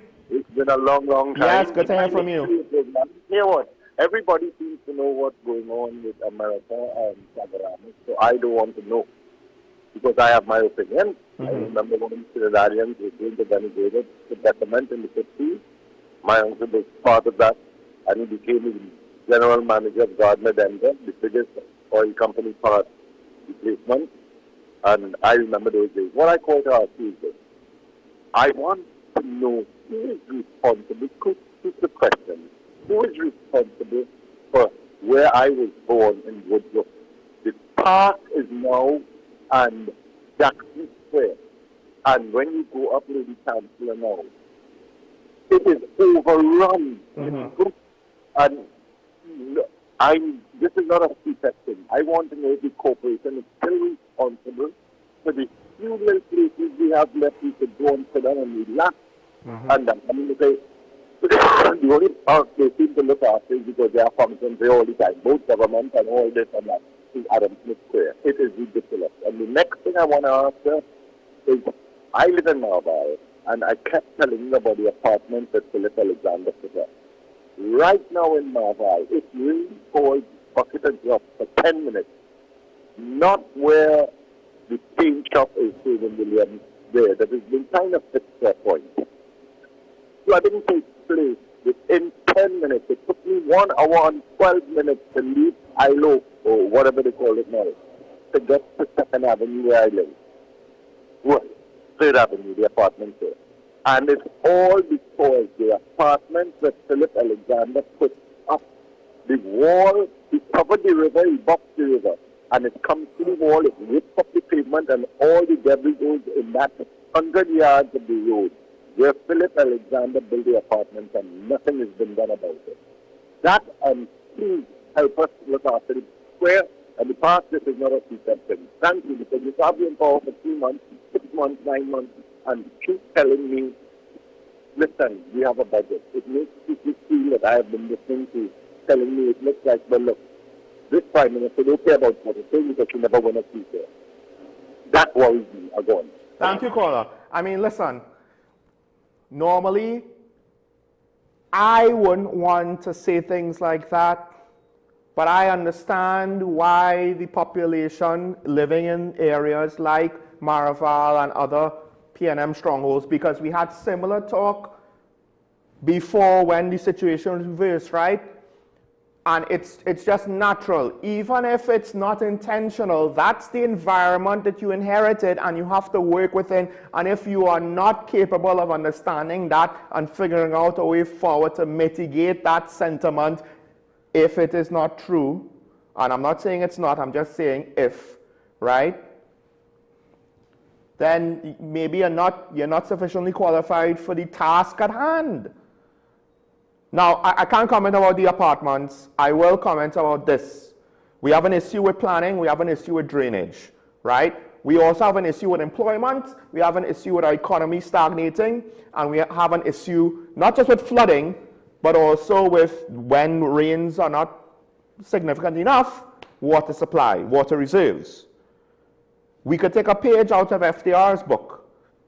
We could maybe consider And this is where loans might make a difference, because you're not doing loans to pay salaries that are reoccurring. It's loans to finance infrastructure projects that are not, the project is not going to be forever. Projects to deal with drainage, which will then have a benefit to the quality of life of the citizens and our productivity, potentially, right? And yes, some of it will be for salaries for the projects, but again, these are capital investment situations to improve drainage in the country. That'll get people money into the economy. That'll improve the quality of life. And if done potentially correctly, I'm not too sure how capable or how possible this is, the projects could also then contribute to increasing our water reserves, potentially, depending on how the engineering and how the geography works out. We have a call on the line. Good morning, caller, you on here? Good morning, Sean. Good morning, Trinidad and Tobago. Morning. Sean, I just want to retrack a little bit from yesterday's conversation, where Mrs. Teixeira would have alluded to that I'm romanticizing the Venezuelans of here. Yes. And that, you know, if you look at the thing, you know, people have their biases, which I have no problem with. Yes? If she feels a particular, that's her opinion, because as far as I know, and my research would have shown me, this situation in Venezuela has been dragging on for a while with Guyana. Yes? Yes. And the majority of people seem to be on the side of Guyana. When you look at the nations who are supporting Guyana, you know, it tells me something. As again, I respect Mrs. Teixeira's position. But to suggest that I was romanticizing, that I couldn't understand that at all. Because when I use the term vinegar, honey instead of vinegar, it simply means that the grass is green on the side, and people would gravitate towards that. But then, at the end of the day, what would have caused them to do that? Yes? And I want to remind people that Venezuela, over the years, has been the aggressor to Trinidad and to Guyana. If you do your little research, you will understand who was the aggressor all the time. Now that the people who they would have formed the aggression against is now getting as support seemingly, you know, that, and I welcome that. Yes, so let me not forget that we saw the Venezuelans forming the oil barges and oil rigs on the Soldado field, you know. Yeah, workers had to evacuate. So, you know, I will leave it, let it play out and see what happens. Hope we benefit from it. With respect to Mr. Guevara, if I'm pronouncing his name correctly. Is it the Commissioner? Yes, sir. I am saying that he is in the best position to decide his administration. Yes? Yeah. And he would have made certain strategic move. I don't think he would have done it willy-nilly. Yeah, so to suggest that moving them from here to there, from here to there, he would have the information that you and I don't have. Okay? And he seemingly is a no-nonsense guy. So I'm suggesting, let us give him a chance and see how it works. Right? Because, you know, rumors, this speculation leads to rumors, and then everything gets out of hand. And we are a nation kind of built on that. You know, that is one of the cornerstones. You know, so I suggest, you need to get Mr. Guevara on the program to enlighten us a little bit. And I always suggest that rather than we stay here and deal without the facts and formulate opinions and forward. There's nothing wrong with opinions. I'm not suggesting for 1 minute that people are not supposed to have the opinion. Yes? So I think Mr. Guevara, he is capable, he's aware of what he is doing, and let's give him a chance.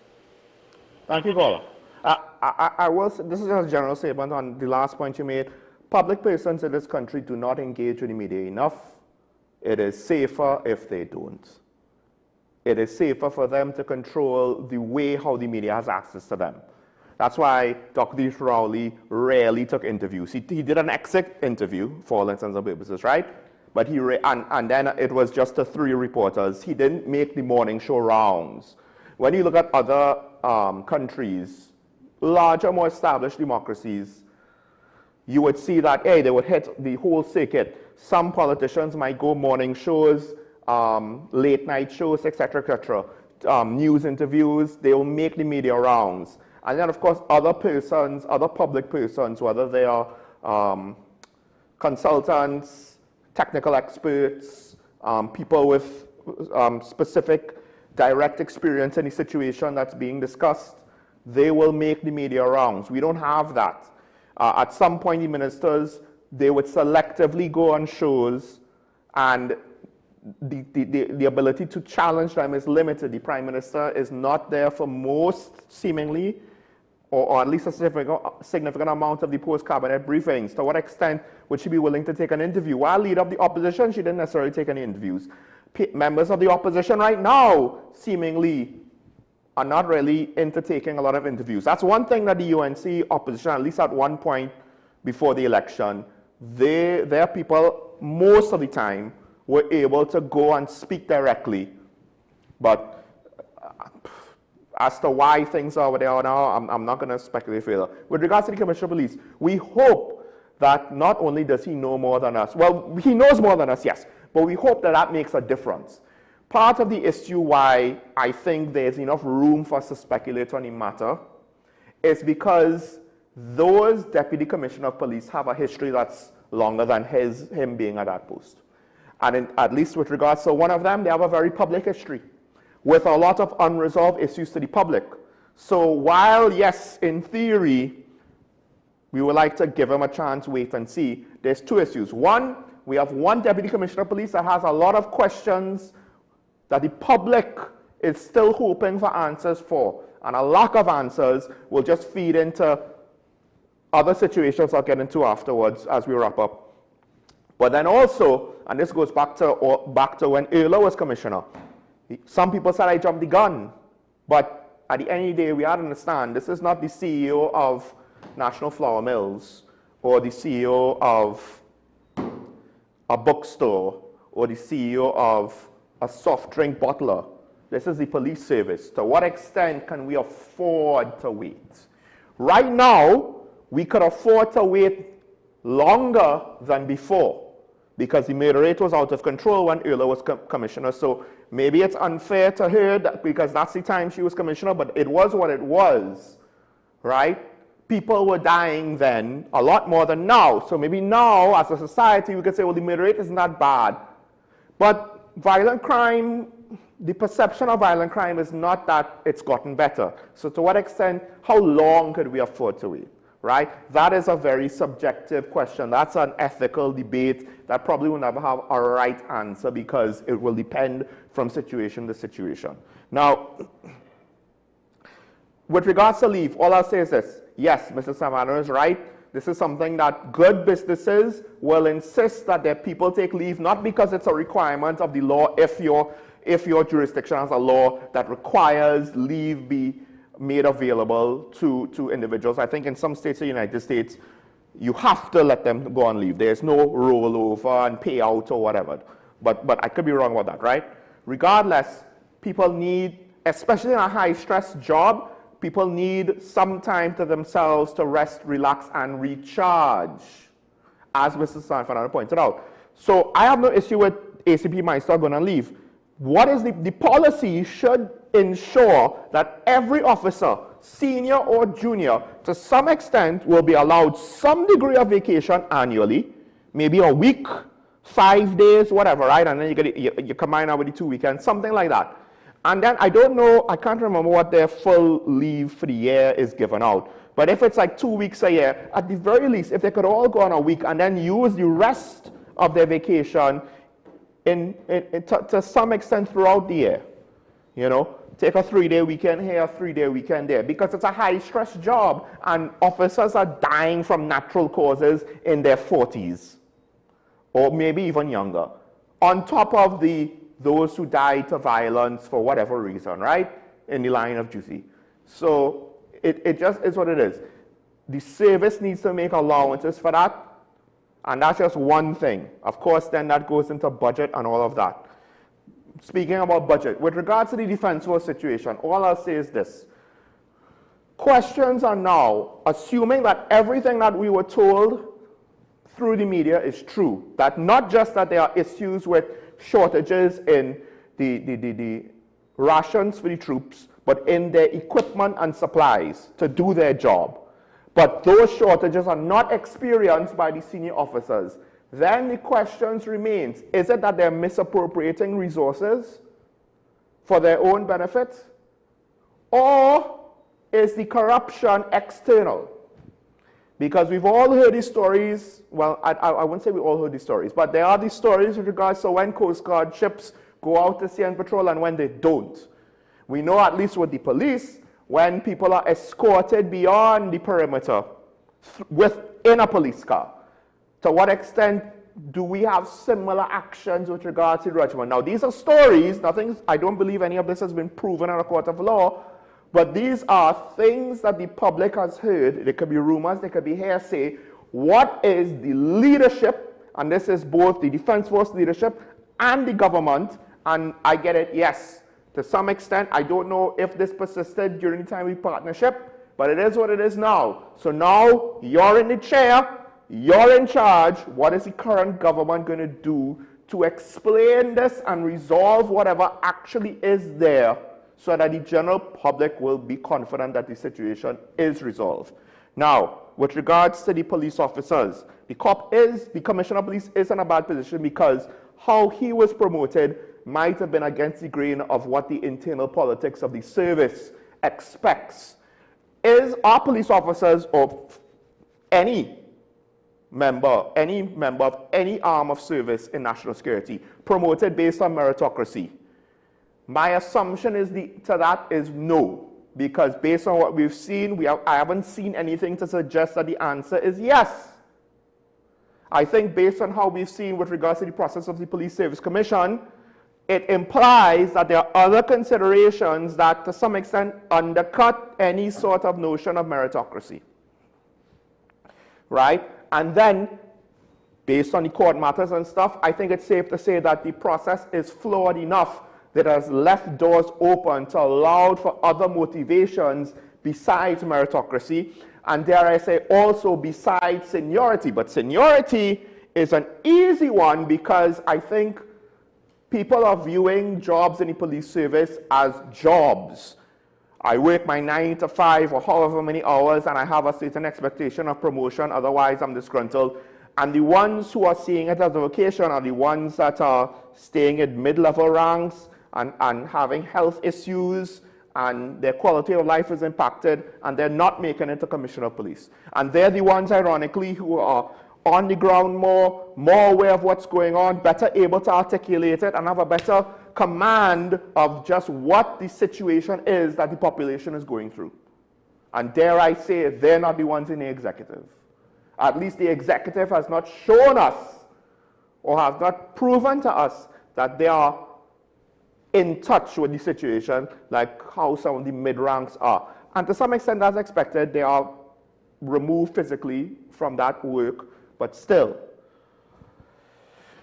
there are too many questions with regards to things like this. Promotion processes and something like a police service is just one more situation where we have to ask the question. Because, and I get it, the media probably should have challenged the opposition leader. And if she wasn't prepared to face that challenge, that would have been a disservice to her position, because she should have known this is a situation that we presided over. I cannot act as though we weren't in charge for the last 10 years. I need to be able to account for it. I don't know if she was ready and willing to account for it based on what I've read. But it just goes to show what lack of consequences does. Back to the day of policing. Lack of consequences.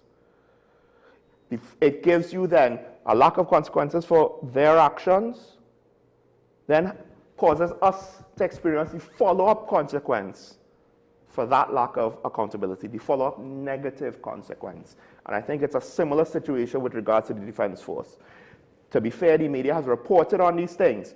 Coast Guard boats aren't being maintained. Apparently, there's allegedly not enough fuel. And it's come up with regards to things like rations, right? And resources allocated to the Defense Force. If we don't have enough resources for them to carry out the mission, what is the point of keeping them? And if we need them, shouldn't they get the resources required to at least meet a minimum standard of performance? I ain't even talking about solving all the problems. Just what's the bare minimum? A lack of any sort of vision, mission, accountability, oversight, a lack of a plan. It goes back to what I think the then PLM government, their only philosophy was, let's try to maintain the country. Not necessarily considering that we can't afford everything, but instead of giving the country an affirmative decision of, okay, we're going to prioritize this over this, that over that, we're just going to try to shortchange everybody and we get to where we get. Because there's certain things you can't do on a shoestring budget. The situation with our public spaces, I believe it's Port of Spain Corporation for a lot of things in Woodbrook, and Maraval corporations are not being funded just before the election. So even Port of Spain Corporation and its youth funds. The day after CPEP was shut down, essentially, the corporation, I believe, sent people out. They were smaller crews, but they were working. But it seems as though they can't sustain that initiative, right? And it wasn't just the other parties' corporations who were underfunded. It was the parties' corporations as well. All right. So part of it is there is this hope. And I'm kind of stuck to join that bandwagon because we're not going to get enough information otherwise. There is this hope that with the new budget, we would get a better plan to manage the situation. It's a hope until we see it. If this budget looks like the last 3 PNM budgets, I think for me, my hope would more or less be done. Because we'd essentially be back to square one. The Prime Minister said creativity, I need to see creativity. And I get it, they didn't put us in the hole that we found ourselves in, at least not completely of their own accord. But the task is to get us out of the hole. Not to do the best you can that is maybe okay-ish. This is not a participation trophy style event. This is about the future of the country. We don't need average right now. We need people to be well beyond average. The taller the task is, the more severe the consequences of us failing to meet the challenge is. So it's not about, oh, that's not fair, they did the best they can. I know, and if that's not good enough, we have to try and find somebody that could do better. The question is, do we have that? That's the sad part. The sad part is, what if the UNC is the best that we could do, and it still can't solve the problem? Then what? What does that mean for our future? I leave you with that question. As I say, remember your allegiance to the Republic and to each other. That includes people of the other political party, whichever one you believe in, whatever side you take on whatever issue. We all still Trinbagonians. Stay safe. I know the murder rate is down. That still doesn't mean that that the crime situation is over. Never forget it's nice to be nice. Try to bring back some of that old time ways for these newfound challenging days, so that hopefully we could all see each other tomorrow. Bye-bye.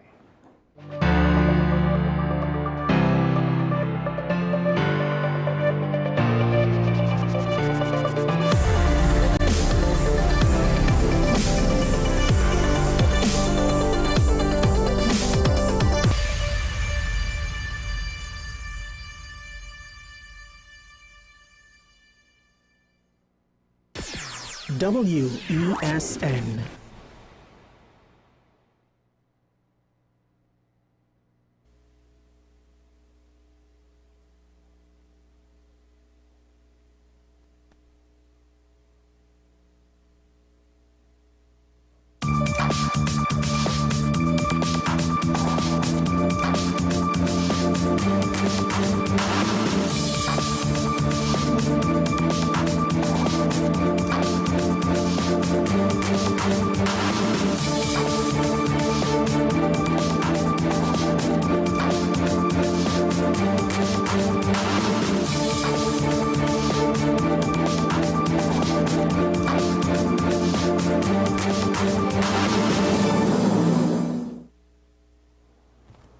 Good day, and wherever you are, happy Thursday, and welcome to this episode of Strictly Legal on